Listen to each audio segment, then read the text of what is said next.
I know I haven't done a short in a long time, but yeah, it felt appropriate this week just because, I mean, never mind F1. F1 always has, clean weekends for the most part. Some people cutting people off, but even those guys took responsibility for what they did and apologized.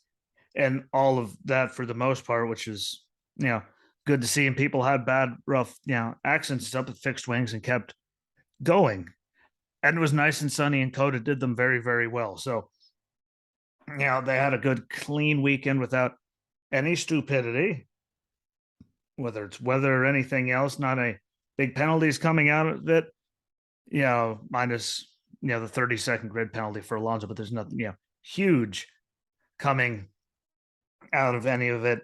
But we also could say that about NASCAR. And when you think about it, everybody, I mean, really think, when was the last time we could actually say that NASCAR had an overall good, successful weekend?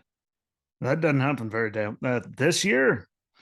That that doesn't happen very often this year. They've had a lot of issues. I mean, look at the All-Star race. That's all anyone talked about for forever because of how terrible it was. The racing product sucked. We all knew it. We have Alex Bowman and Kurt Busch with their concussions, and sadly Kurt's done full time, which absolutely guts me. But to see it end that way, not on his own terms, but concussions, brain injuries, they're no joke. I've had enough of them to know that, and Alex Bowman knew instantly from the contact he made that he was done for the day regardless, even though I think he went back out on the track and they fixed the car. But, they've had, those issues, and they've had a lot of tire issues. I mean, look how many weeks straight, how many weeks this year, at least we'll say, they had tire issues left, right, and indifferently. Leaders, I mean, just a few weeks ago, they averaged what, 35 laps or so. We had people go, oh, don't worry, we don't have to worry about that. Why we didn't set up our car to have to worry about that, which says enough, confirms everything I've been saying, that there's a lot of other things at play, not just Goodyear on that. Bad aero packages, like last time in Martinsville, and Denny was aero blocking people at a short track, and it was absolutely terrible racing. And everyone's pretty much seemed to be in agreement that the racing sucked with this new package there in the new car. Like they've had so many, like lightning, rain decisions. They had that debacle at Daytona. They have so much room.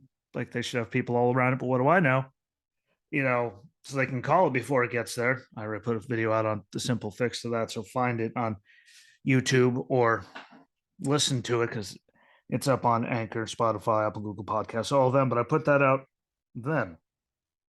And how to fix that. Like they had that. They had so many, they started the race and went straight into a rain or lightning delay, even though they knew it was there. No one did anything. Yeah, I'd say tell TV to fuck them and start the race way earlier when they know dumb stuff's going to happen, to save them so many headaches and so many channel changes because they couldn't keep coverage on something and not telling anybody. Fox's coverage was terrible. There's the Bubba thing.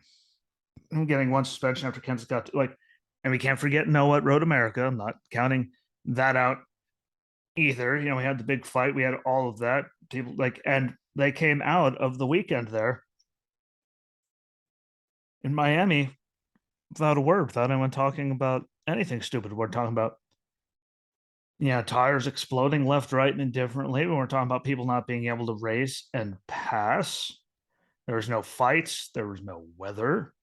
I mean, there was nothing bad. And they've taken a lot of black eyes this year, and they have given themselves many of those black eyes all on their own.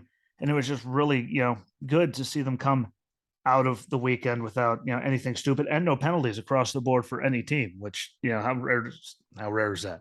We all know how rare that is. So that was really exciting to see too. And those two series, going forward, I'm excited to see what they could do. Because we got Mexico City, I believe, is next for F1, which again, I finally get to see that race live, which is exciting to me. It should excite everybody as racing fans because they put on good races. And again, there's battle for second and third and points, and fifth and sixth are really close.